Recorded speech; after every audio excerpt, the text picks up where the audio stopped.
My wife, 38, and I, 47, were together for roughly about 17 years. About 14 of them were spent with us married.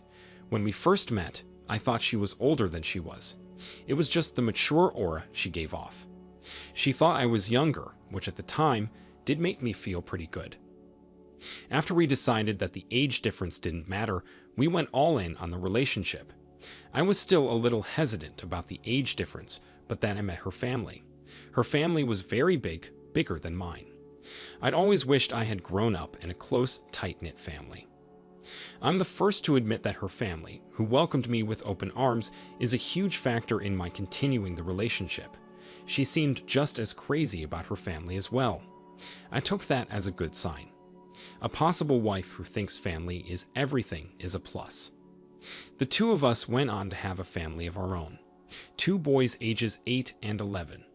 During our marriage, things were good. We got along great, made memories with each other and our kids, and just enjoyed life. Anytime there were issues, we ended up working through them and persevering. I put my entire being in this relationship, like I had hobbies as any married guy did. Hunting, fishing, and golfing were all things I loved, but after our kids came, I knew the focus had to be on our sons. Our wife didn't get the memo because she didn't hold herself to the same standards. My wife seemed focused on our marriage and family at first, but slowly she started to become a very shallow and self-centered person. She didn't put the kids first or even consider me. I tried my best to accept these behavior changes and keep putting the work into our marriage. It all came crashing down on Memorial Day of all days. I was getting the boys ready for the holiday party when I heard my wife's muffled voice from the bathroom talking to someone. My curiosity got the best of me, and I ended up standing there listening. I couldn't hear who was on the other end of the phone, but I heard her. She was telling whoever she was on the phone with that she loved them, couldn't wait to be with them, and every day she spent with her husband, me, took a little part of her soul. So, I waited for her to come out of the bathroom. When she realized I had heard what she said on the phone, she was in shock. My wife didn't say anything at first. I asked if she was cheating, and she stuttered, trying to come up with some lame excuse. I told her to save it and walked out because I had a party to get to. My boys having a good holiday is what was my main focus. That was D-Day for me, and it's safe to say that the holiday is going to be sullied for me shortly. I'll never let my boys know, because I want them to enjoy the holiday and spend time with family. The reason I still attended with my kids was to keep up appearances. It was very hard to keep a smile on my face, but again, I did it for the boys. They will always be who I put first in all of this. My wife didn't go with us. She decided to go straight to the AP for comfort, ironically enough. When she finally came home from her AP, I asked her what happened. According to my soon-to-be ex-wife, I lacked passion and didn't show her any attention. I repulsed her, as she lovingly pointed out to me. She managed to say all of this while trying to butter me up with compliments about being a trusting husband, great provider, and father. I just was a terrible lover. However, she wanted to stay married and keep living in the marital home, while remaining with her AP. I was shocked by that. My wife wanted her cake and to eat it too. She gets the stability of remaining with me and the apparent passion with this jerk she cheated on me with. Speaking of the AP, I knew the guy. He had been over to my house, and I'd even hung out with him. The guy knew everything that was going on.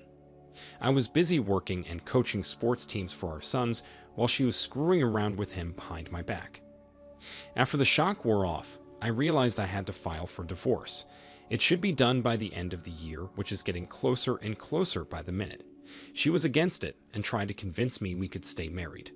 If not for us, then because of the boys. They deserve to be raised in a 2-parent household.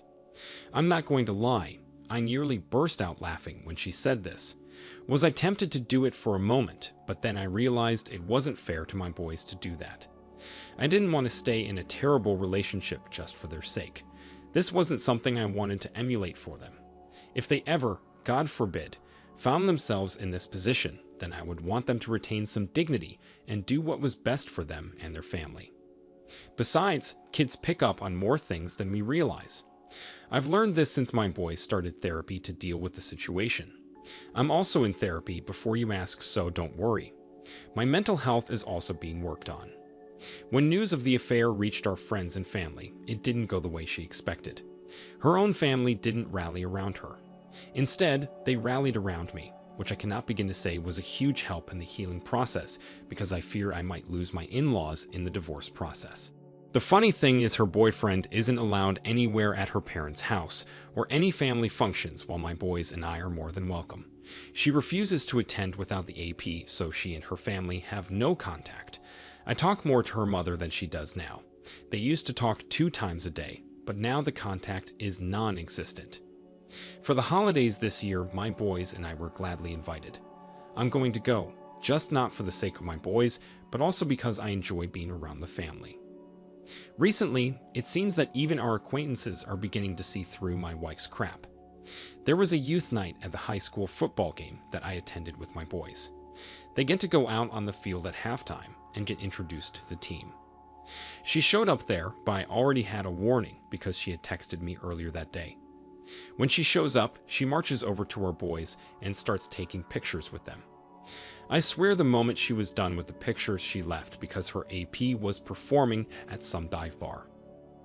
Is he any good? I have no idea, and nor do I want to know either. After my wife left, I had 4 different sets of parents come up to me and mention something about how she stayed just long enough to get her pictures for social media. It was hard not to burst out laughing. Let me tell you, it felt really good that people could see through her crap and that she's only playing up the Mom of the Year stuff for Instagram, Facebook, or whatever other social media she's on. We'll always have to remain in some contact because of our boys. One is still in the single digits, mind you. I'm just glad other people can see who she is, and when it comes down to it, she is going to put herself first and not me or the boys. In the meantime, I'll keep taking care of my boys and myself. I've started going back to the gym, picked up some of my old hobbies again, and reconnected with old friends. I can safely say I've never been happier. OP, let me tell you that you are on the right track. The most important thing you're doing is taking care of yourself, because if you aren't taken care of, then you can't help your boys. They need a father who is mentally there and healthy because their mother is too selfish to be an option for them right now. Or at all, since it's her fault this situation is even happening in the first place. The fact that her family was willing to realize that their daughter did wrong is huge. So often, the family of the cheater will end up backing them and accepting the AP. It's nice to see that for once this was not the case. You truly did handle this well. Even though it might have seemed tempting to not divorce and just keep the status quo, you didn't. Once the fog from the affair wears off, your wife might try to worm her way back in. Keep remaining as strong as you have been for the sake of yourself and your boys. Now let's move on to our next story for today. My wife, 28, and I, 35, got together about 8 years ago. We married 4 years into the relationship, and I thought everything was great between us. Our love life was great, and we were always being romantic. The 2 of us frequently went on dates and never neglected that part of our lives. Sometimes married people can fall into a slump, but I swear that wasn't us. Sure, we had the rare fight, but they were over within a few hours. We'd make up so fast that it was like we almost hadn't fought in the first place. When I described her to people, I would say she was the love of my life because I truly believed that she was. She was everything I ever wanted in a partner. Naturally, I thought she felt the same way because why wouldn't I? My wife never gave me any indication that there was a problem in our relationship. People tend to say that they saw signs or cracks along the way, but I swear I saw nothing. Everything did seem almost perfect. After my wife joined a volleyball club in February, things started to change. I didn't bat an eyelash at first. She had played it in high school and wanted to pick it up again. Twice a week, for 3 hours, she'd go down to the center to practice. During that time, I missed her, but if she wanted to do this, then I was more than happy to support her. She always supported me in my hobbies, so there was no reason why I wouldn't do the same.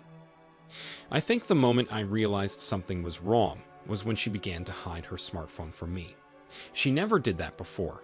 We never had secrets from each other and had no problem with the other using each other's phones.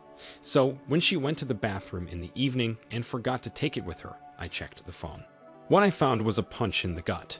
In a conversation with a teammate, I found many messages. When I confronted her, she grabbed the phone and deleted the text. My wife cried that it meant nothing. They had gone for several walks over the months and kept spending time together, but it was nothing. He did try to kiss her once, but she rebuffed him.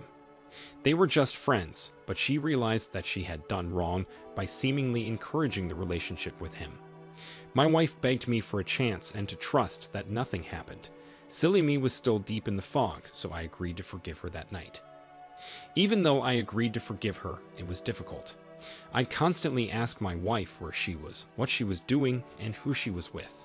I even began to track her Google data, where I found a couple of 15-minute stops near a tire store. For some time, she had been stopping there after work and then driving home. I started to realize something was up after she was an hour late for an appointment. So I did the only thing I could think of. I followed her one day. What I found was her in his car, and the second she saw me, she jumped out of the car. She said that the only reason she met with the guy was to tell him to leave it alone. This made no sense to me. Why would you go through all that effort to meet him in public? You could tell him that over text or phone call. Naturally, I thought she was full of crap, so I called the guy and confronted him. It was there I learned that this guy, who still lived with his parents, mind you, had been meeting with my wife for weeks. They claimed it was nothing sexual. All they would do is meet at the tire shop, talk, and then go their separate ways. Once again, she tried to claim that it was a mistake and she loved it. It means nothing is her favorite thing to say. My wife has said she will do whatever it takes to repair our relationship. But if this was the case, then why is she still in volleyball, where she continues to see this guy multiple times a week? It was at that point I started to come out of the fog. Once I began to confront her, the truth came out. The two of them did have sex, and not only that, they did it right in the parking lot. For weeks she had been lying to my face and sleeping with this guy almost every day. Truly, I had been naive to think that nothing intimate was going on between them. Of course, she would try to lie and say it was not physical. If I knew it was physical from the beginning, I never would have even thought of giving her another chance, because that is just a line you don't cross in my book. I think realizing that she sees him every day and continues to lie to my face is what helped me realize I needed to start the divorce process. This caught her off guard because she didn't think I'd have the guts to push for a divorce and finally leave her. Tears came, but I remained strong. My wife's tears weren't going to have any sway this time. She was going to have to face the consequences for what she had done to not just me, but also used as a whole. No longer could she have the best of both worlds. Once I filed for divorce, she ended up moving out of our shared property and into Airbnb apartments for the most part. Her AP is an unemployed driver who still lives with his parents, who will not allow her to live there, so she had no choice but to seek temporary housing arrangements. She is a teacher, so her income isn't the greatest. I don't know what she will do when she runs out of money to afford these temporary housing arrangements. However, now that we are close to a divorce, I realize that it is not my problem. Maybe she'll manage to land on her feet, or maybe she won't. I just need to realize it's something I do not have to or need to worry about. Let her AP worry about it since he's so amazing. A lot of her things are still in our shared home. Even now, she'll try to say that there is no life without you and she wants to get back together. Months ago, this would have swayed me, but now I just gray rock. Her words do little to sway me. I see how frustrated she gets when I don't have a reaction, and honestly, it feels good. I've managed to pick up the pieces and have filled my life with friends, sports, and hobbies, and am even considering furthering my education. Was it easy to pick up the pieces of my life after learning of my wife's affair? No, but I remain steadfast and determined to put myself first. Looking back, I still can't see many signs or pinpoint where it went wrong. I guess she was just good at hiding it. Either way, it doesn't matter because our relationship is done. She can remain with her unemployed AP. Maybe his parents will finally take pity on her and let her stay. If they don't, then I can honestly say it's not my problem if she can't find a place to stay. She lost my sympathy when she decided to go outside our relationship and cheat on me. The moment she did that, she was undeserving of anything from me other than anger and resentment. OP, I first want to say well done to how you stuck to your guns and managed to push forward despite all the pain you were feeling. You deserve a woman who loves you and is committed to a relationship with you. Wasting time on a selfish woman like that is going to do nothing but bring you down. My one piece of advice is to start packing up all her possessions. Tell her she has so long to pick them up or you will dispose of them. It may sound harsh, but all these items of her are going to be nothing more than a reminder of her. Also, remember that the best revenge is living your best life. Thank you all for taking the time to listen to today's stories. If you enjoyed listening, please feel free to like and subscribe if you haven't already. Also, comment below with your thoughts on what happened. If there is a story you would like to share with me about your own situation or someone else's, then please do not hesitate to contact me. Take care.